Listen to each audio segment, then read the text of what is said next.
Kyle! Sinabi ang kutob sa relasyon ng Don Bell. Sa niya ang kutob ko, hulog na itong si Donnie kay Bell.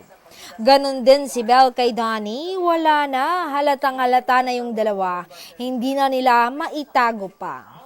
Ibang-iba na kasi si Donnie ngayon, dati mga barkada lang niya lagi ang kasama niya, kami. Pero ngayon, iba na kasi meron na siyang Bell.